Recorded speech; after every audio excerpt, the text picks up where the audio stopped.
Welcome to Bite Size Dental Marketing. As always, it's me and Ian today. It's been us a good run of just us here. Look at just We us. That's we've been talking. what a We've been silly talking to a couple statement. of guests. We've been talking to Yeah, Just do not dare downplay yeah. Don't dare. How dare the me? dynamic duo, the two Mm, bulls up on the mhm. hill that tell you Not about just dental us. marketing. Yeah, Not just us. yeah. We have arrived. I think that's more We- so I the wish way I I, want to phrase it. I wish I regularly had that level of confidence. Yeah, I do sometimes, but I wish that was me. My Uh, default was no. You should be lucky to have me. No. Today, you want to talk about the transition from insurance-driven offices to fee-for-service. I know you have multiple clients going through it. It does seem to be a trend, but tell me a little bit about it. I've realized probably over the last year and a half, more and more, yeah, even almost even 2 years, this has become more and more of a trend that I've heard from our clients of I'm not happy with the rates that I'm getting from my insurance Mhm, company mhm. or the type of, oh, here's actually the buzzword, the quality of patient that I'm getting into my Quality of office. patient. Now, can I? What is Do you happening there? do you think that just means I'm not getting enough money? I'm asking for real. Like, when someone says quality of patient, does that really mean that I'm not getting patients that? If you peeled back the onion, I think Uh-huh. that is exactly what I you think get to. that's exactly what's being said. Yeah, I'm not making enough money. I mean, yeah, But I that would is say, that's where insurance comes to play for me. That it is if hey, an insurance is only willing, and here's a little antidote. My dad left South Africa and his own practice after 32 years, I think we said, Eric, yeah, primarily because he realized while all of his friends in private practices and his friends that are CAs or lawyers or whatever was moving up in life, after 30 years, he was fighting to break even because of lab fees yeah, going up, building prices going up, everything fueled to the office and back going up. But what dental was considered to be as important, or what insurance companies are willing to allocate to that, remained either the same or he was getting a raw deal. And that pushed him to a point of saying, I can't keep working hmm as hard as I hmm do and not make money. And I do wonder, is this a theme? If it happened to my dad, why is it not happening to dentists all over the US when it comes to this? it is. I mean, it's just not that abrupt, and there's a lot of other things going in the South Africa, economic structure that Mm. caused your dad, right? Here, it is a trend, and you're seeing it on health insurance plans. 15 years ago, high deductible health plans weren't a thing. Now they're a thing because the rise of PPO, health insurance. Now, health insurance and dental insurance have nothing to do with each other, and I don't even think that dental insurance should be called insurance. And I'm with you. We were making the joke about, is that just a cute way to say make more money? Our agency is not a nonprofit, and I do expect to make a profit, and I do Mm. expect to get paid for my time. And we're challenging clients typically more money than not. And I want, hey, look, I want to make money too. I think we're all in it for business, and um, just like us, I think when we say we want clients that fit our culture, we want clients that fit our model, we want clients that do this. That also has an inherently, I want clients that pay me a good amount of money, and And what I is don't fair for want, the work that I'm doing. and what I is fair think for the work I'm doing. Yeah, that's where the and Medicaid and all of those type of patients, you mhm, hear mhm. especially your more specialist officers saying, if I'm getting calls from Medicaid or these type of services, that to me is a poor quality Mhm, mhm. patient or types of insurances that I'm obviously not accepting. So what are you guys doing to make sure that I'm not getting those calls? And that, of course, that makes perfect sense. But for Mhm. me, and this actually the question I want to ask you, there's a problem here, I think, that's been formed by insurance companies of patients are trained to think a certain way Mhm, mhm. about insurance. And I fall into that same category. If I pay whatever, a few $100s or whatever a month for my health insurance, when I need to go and have a procedure done or something, I do first consult with my insurance. But because of that, what we see is, hello, yes, do you take my insurance? No, we don't. Okay, it's done. Where I'm trained as the consumer that I need to go where my insurance tells me to go, not where I'm going to get the best care or where I want to go and get the type of treatment that I want to do. Mhm, And mhm. then I don't even know that, oh, I'm actually, especially the specialist offices, I'm going to end up maybe saving $200 if I go get it here instead of going to the guy down the road.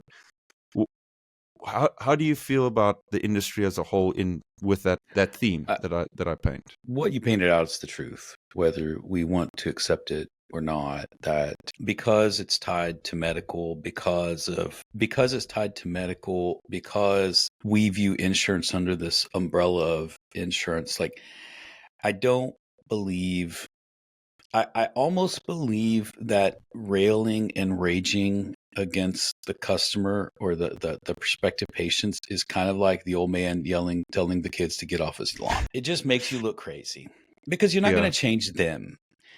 And I think that's where dentists and many people in the industry get it wrong is you're not dealing with a malicious patient or Mm. a patient who's trying to screw you or a Not patient willing to pay who what you're not worth. willing Like, to yeah. pay. They're not trying to degrade your value. They're not trying to challenge you. I'm going to deal in the double negative. They don't not value dentistry. In fact, I would say Mm. they do value dentistry. There's the quote, right? I'm gonna get it wrong, and I don't know who said it, but like, don't attribute to malice when ignorance will do, and that represents the patients of today, and Mm. myself included.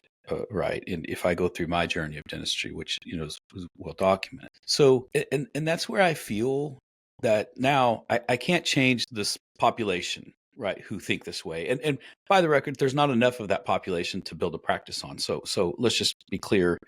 You can't market to people who make, north of 150,000 or 200,000 or whatever the number is and say, okay, I just want those. I mean, there's not enough of those to build a practice on in your area. So you're back to what can you do about it? And well, I mean, you can sit over there and complain and rail against the prospective patients, or you can understand that I am in fact dealing with an ignorant person and take steps to be the person you want to be or be the office you want to be. Because once you change that paradigm of I'm not dealing with someone who's out to get me, or I'm not dealing with the evil insurance companies, like free yourself of the burden of conflict on this. Like it is what it is, and you're not going to change it. You can change how you respond. You can change anytime What you someone calls accept, you, yeah, what you accept you at your practice. what you Yeah. accept. You can say, hey, look, I know you're on Medicaid. You're talking about 3 implants here. Medicaid's not going to help you that much. Are you, again, excuse the brevity of this conversation, but like, are you able to afford these implants? Because Medicaid's not going to do it. And Mm. I know you have insurance, by the way, they only cover 50% of this procedure and 30% of this procedure. And let's kind of talk about what you're going to get into an insurance plan, Whether you come to me or the whether you guy come to me or that's, someone else, yeah, right? down the road. Can, Yeah. and that to me is where if I had a magic wand on this topic, I would free every dentist of this challenge and say, stop railing at the insurance company, stop railing at the prospective patients, and instead look inward of this is where I'm at. How What do am I I gonna do? adjust What am I my gonna do? Yeah. systems, staffing, and things accordingly? And And one of those things is the topic, I guess, of today is I'm actually not going to clock into the system anymore. I'm going to go fee for uh service, but you're dealing with a bit of a different game. yeah, it represents the biggest barrier in an insurance driven practice is the can you say yes to do you accept my insurance? And Mm. And we that's see the that on easy. CallRail. I mean, we Oh listen yeah. for Oh our yeah. listeners, so It's you know. I mean, thousands of calls, Eric. I would say tens of thousands of calls at this point our team hundreds listens by to. now. Yeah. And the question that we get over and over and over and over again, and we actually have tags. We go in and help practices. We Mhm. tag their calls so that dentists understand what's going on the calls.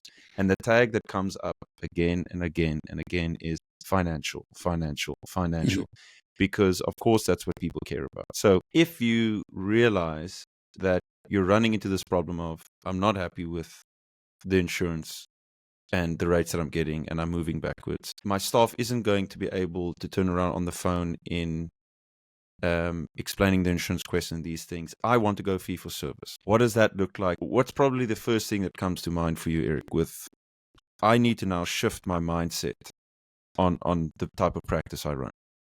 I think you need to upgrade your front desk or the person answering your phones. And I would say have a dedicated person. Like their number one job is answering the phones, but not answering the phones. I want to be clear that you transitioned from, it's probably as stark as you transition from an admin who fields incoming phone calls to a salesperson who, and I don't mean sales like buy now, come in now, I can get you, you want to come, I don't mean salesy. I mean, hey, whoa, you're asking about insurance. What's going on? Why you need to come to, you haven't been to the dentist in 3 or 4 years. Why you want to come in now? Talk to me a little bit about, I think a challenging, the challenger sales, right? Are you sure? Have you thought this through? Listen, I'm happy to not get your business here.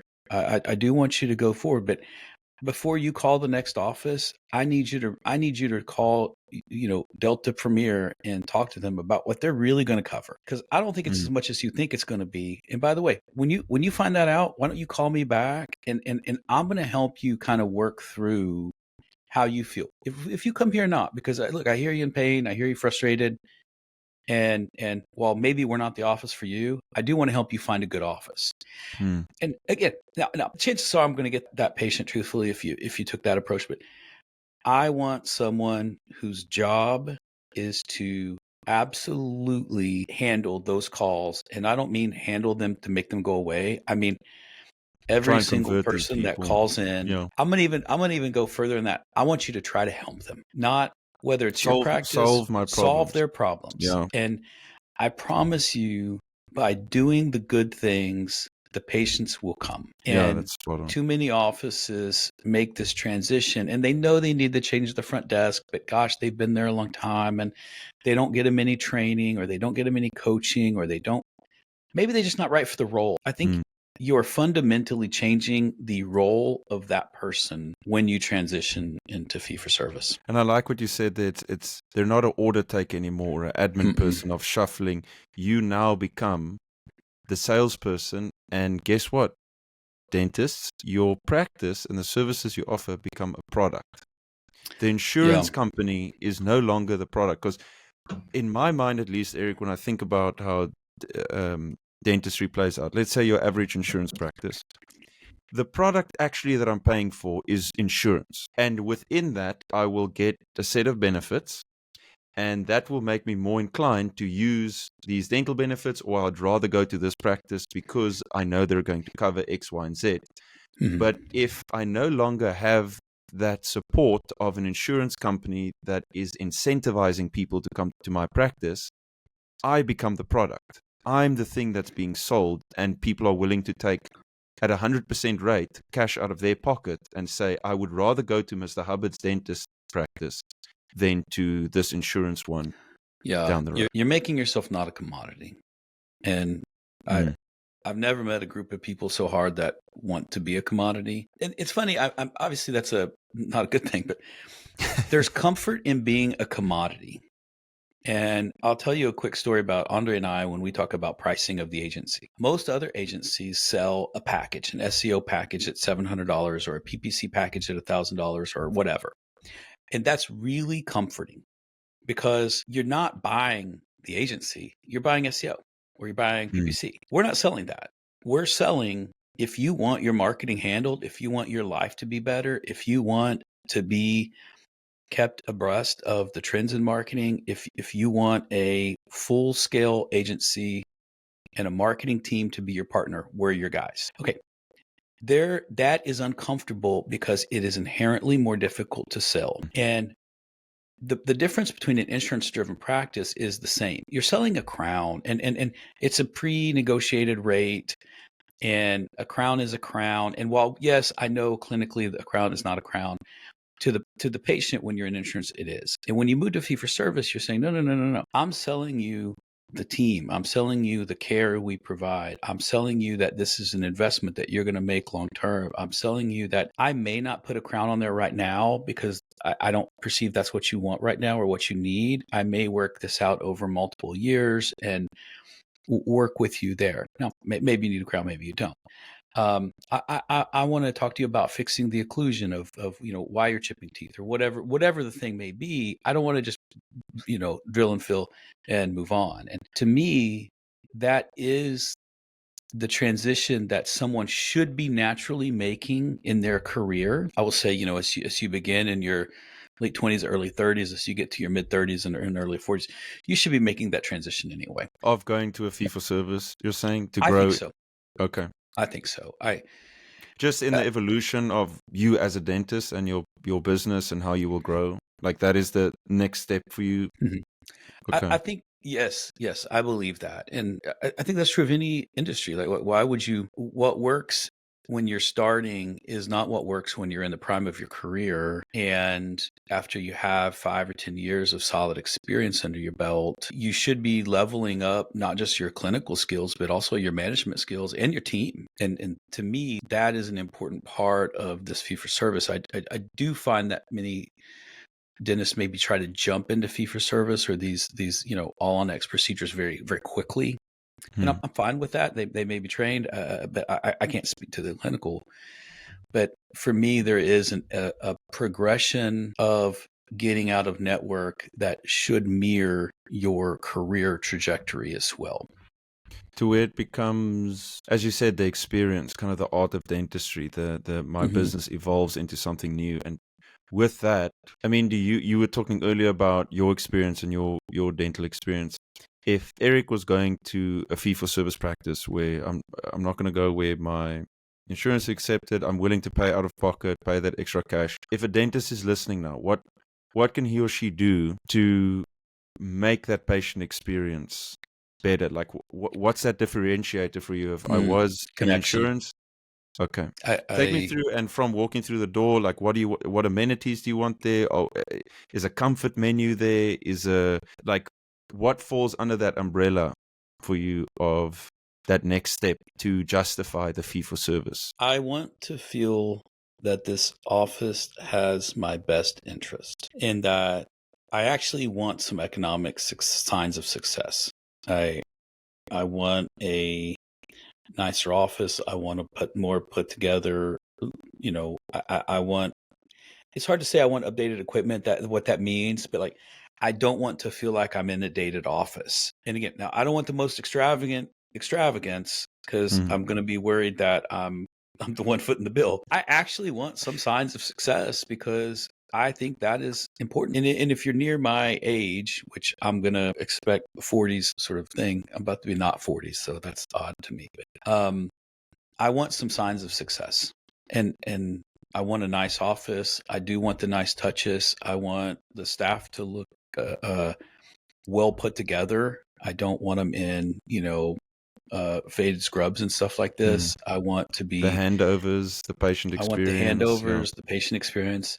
I Mm, want them to talk well of each other. mm, And Act Dental does this really well. And dang it, I've forgotten the term. But anytime you mention, oh, Kirk, or oh, Gino, or oh, I saw Ariel, they'll be like, isn't Ariel so amazing? She just takes care of her clients so well. Like they have this like trained thing, and I'll have to post it in the show notes what it is, but they purposefully talk well of each other. But before that, I want to know who the dentist is in watching a video or reading about them on the website. And whatever your thing is, like my thing is I believe in compassionate capitalism. So I want a dentist who's relevant to their local community and has some, and again, I don't like to talk about tithing, or I don't like to talk about, what I do for the church or what I do for things like this. I do need to radiate out something if I'm a dentist that shows that I'm in the community, that shows I'm relevant. And while I agree, I shouldn't list all the money that I give to all the things. I should. there's a subtle way. Yeah, There's a there's su- yeah, especially as a and business. I would say maybe I don't like as a it, yeah, but I need to do but it. as a individual, I think it's a little bit more difficult. But as a Hmm. dental practice, like there are ways on the website and things that you can communicate, like shooting a video of we're here today, we love being here, like the Operation Christmas Child, like that, the Hmm. type of things Hmm. that we've Hmm. also done where it is tasteful and it is nice. So those are always, I mean, a shift and a trend that I keep hearing. There's that little bit extra, and that ties in for me again of you become the product. You need You're to the strive product, for yeah. excellence. Then, if I'm going to pay more, does this become I need to go to the dentist and quickly get some work done, or does this become, I've been with Mr. Hubbard for 15 years. He's knows everything about me, the handovers, the process. When I get there, I'm relaxed. I'm greeted with a cup of coffee. All of those things makes my experience exceptional, and that's what you should look for. Yep.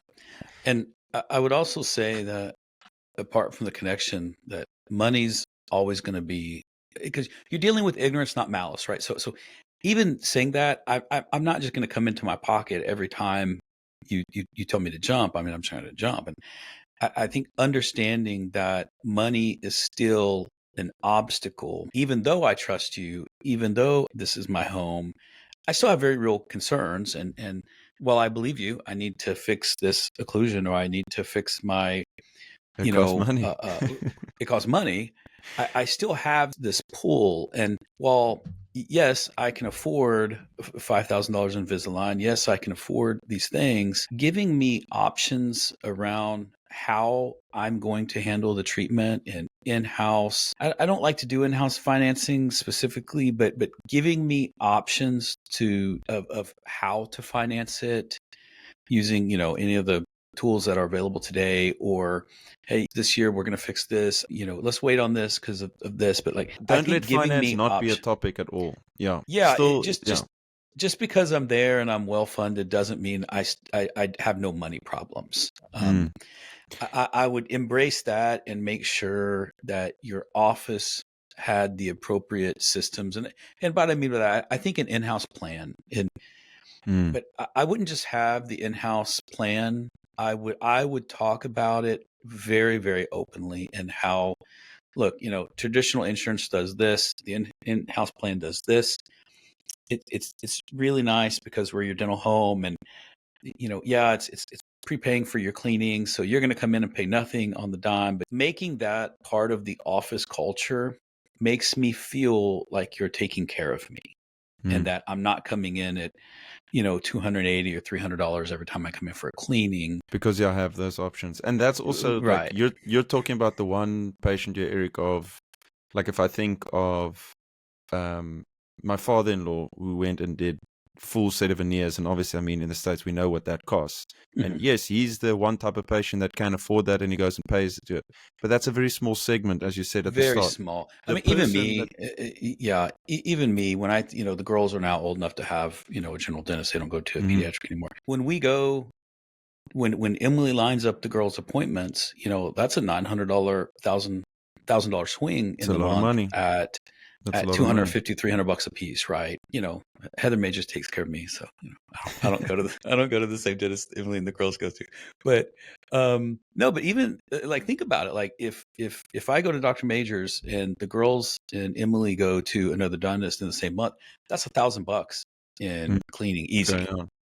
And while 1,200 you probably. could maybe fund it, the people calling into the office, you're Mm-hmm. gonna want a way to also convert the people that can't necessarily put 1,000, That's right. 2,000, 3,000 back. Hey, And Eric, that's and where the in-membership plans, having that's some right. kind of financing options, showing that even though I am fee for service, I still have options available that if Mm-hmm. you Mm-hmm. don't want to go to the insurance dentist because they're not treating you right, or it feels like a conveyor belt dentistry, I can still say, you know what, you can pay X amount a year, you can still come for your cleanings, or you can start That's right. financing from as low as $50 a Mm-hmm. month, Mm-hmm. and Mm-hmm. you can come and receive. So have those things in place. It goes a long That's way. right. That's right. Right. Well, that was I don't know, that was your bite of dental marketing, but that was more of the state of the union of insurance, I think. Yeah. All Thank right. you so Well, much, Ian, Rick. as always, thank you very much for your time, and I'm excited for the Handsome Devils to unite in Scotland in 2025, as we're planning with your dad. We're putting it on the record for Putting it, everyone to hear. It's on the it's got to record. happen. It's going It's to got to happen now. happen. If it's I'm said already on the laying the podcast, groundwork with the girls. yeah. I'm out there fighting the good fight 8 months in advance. I'm dropping subtle hints here now. Like, Yeah, like so I've been when to I'm in Ireland. Scotland in the Ireland summer. is Ireland, Scotland, around it. It's I know, Mhm. like Eric, I need to see him again. So I'm Yeah. starting to drop it in, and then one day I'll just Mhm. say I need to book a ticket. But yeah, Yeah. groundwork is that's No, I God's mean, I've work already right started. there. Like, I had to miss Ian Senior's birthday. He's 60. Like, what do you? Are you telling me I'm just a man? Uh, All right. Yeah, we'll see, uh, buddy. Thank you, Eric. Cheers.